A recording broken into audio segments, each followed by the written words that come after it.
My man, that see, they was all pressing me. They not even. It was pressing me for a question. They not even here yet. Where's he at? I'm waiting on him. I'm waiting on y'all. Y'all first, man. Y'all called it. So before, what I mean, I had a couple. What's going on, my brothers? What's going on? Hey, you've been able to keep your personality the same throughout this whole time. Yes, sir. How was that in the NBA?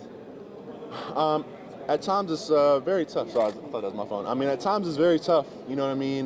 There's a lot of factors that going into being a player. I have my life off the court. I have to deal with my teammates and everybody on the court. These cameras right here in my face. Every day. So it's something that I had to get used to. But I feel like I came from a great home. My mom raised me the right way, and I feel like me traveling around the country around the world as a young child grew me up a little bit, and I feel like it taught me how to be myself, and I just try to stay true to that. John, you're pretty much a walking double-double last season. Yes, sir. Every time you touch the floor, what aspect of your game have you worked on this offseason to kind of take your game to the next level? Yeah, so that sort of walking double-double, it's sort of been my thing my entire life. Rebounds and dunks and post scores or whatever. So I feel like for me, it's in the way this game is going. Just try to develop my skills, perimeter skills, ball handling, perimeter defense, shot blocking, everything. I don't really want there to be a game or a hole in my game. I want, coach to say he can do it all and throw me out there so I can, show what I got. So sort of a little bit of what I've been doing this summer. I feel like the NBA, so many roster shuffle. It's all you guys again. How does that help? Yeah, I mean, that's really big time for me. So if you've watched my career this past couple of years, I've had pretty much 2 total roster changes back to back. So after my rookie year and then coming into my sophomore year, it's been really tough for me just to get used to that in such a league. So for me, coming into my 3rd year, having a more solidified group of guys that I gel with, that the chemistry is there with, it's comforting, man. And I'm just hoping we can stay together for a longer period of time. You know what I mean? I want to grow with these guys. Speaking of, John, when you first came into this league as a rookie, maybe not everybody knew who John Collins was. I think it's safe to say that you exceeded expectations. I feel like I have. And even in the year after, and last year, you exceeded expectations even then. What are you doing to kind of keep reassuring yourself to kind of keep going higher and higher? Yeah, so I just have to sort of just find that chip. I feel like I've had that chip or a chip on my shoulder my entire life, and that's that sort of extra motivation, that extra gear. And I'm sort of using that this year. I feel like people haven't been giving me my respect for the year I just had. Although coming off of injury, there's a lot of other factors that people might not know about, but that's still that edge, that motivation.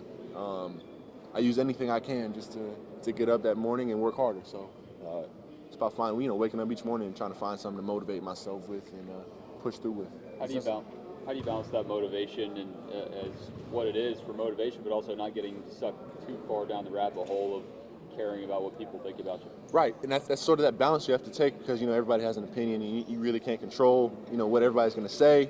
Everybody has the right to their own opinion, but for me, it's about controlling what I can control, and I know I can control how hard I work, my effort, my motivation.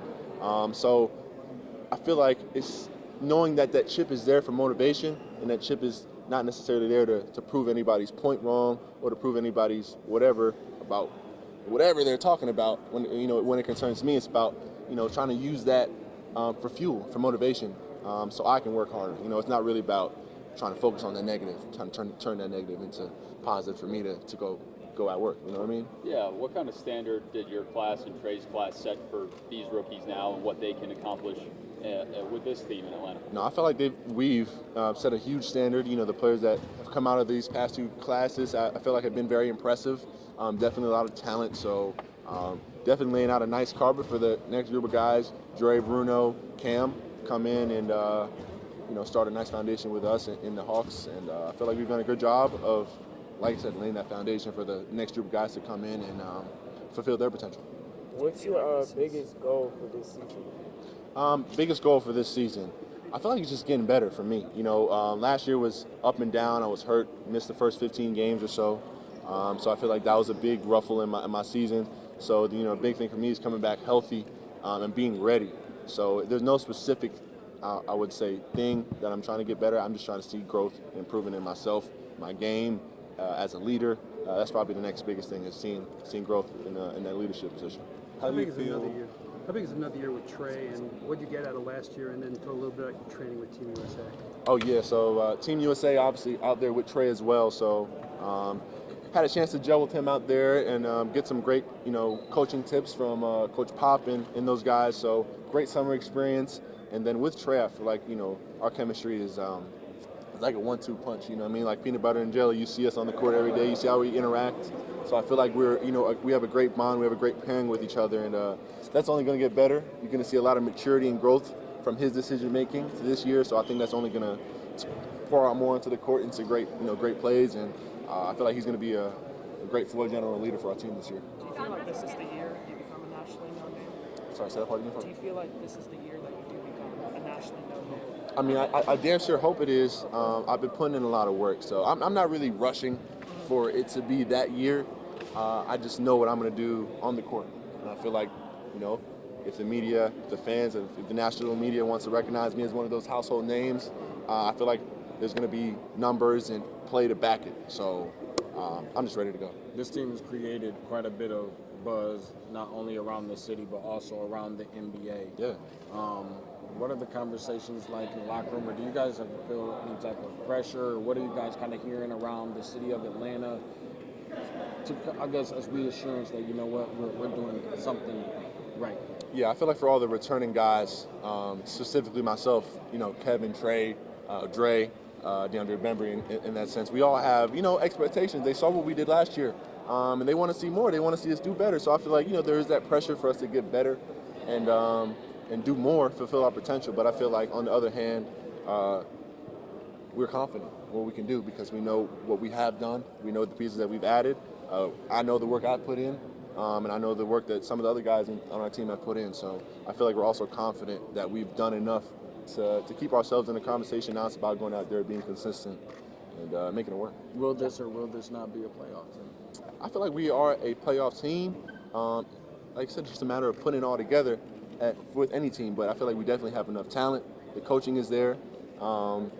Obviously, the youth and experience isn't, but I feel like we can make up for that with guys like Vince, guys like Evan Turner, guys like Allen Crabbe, who can sort of pick up the slack that we don't have in experience but have talent-wise. You know what I mean? It's not like we're one of the teams that lacks talent.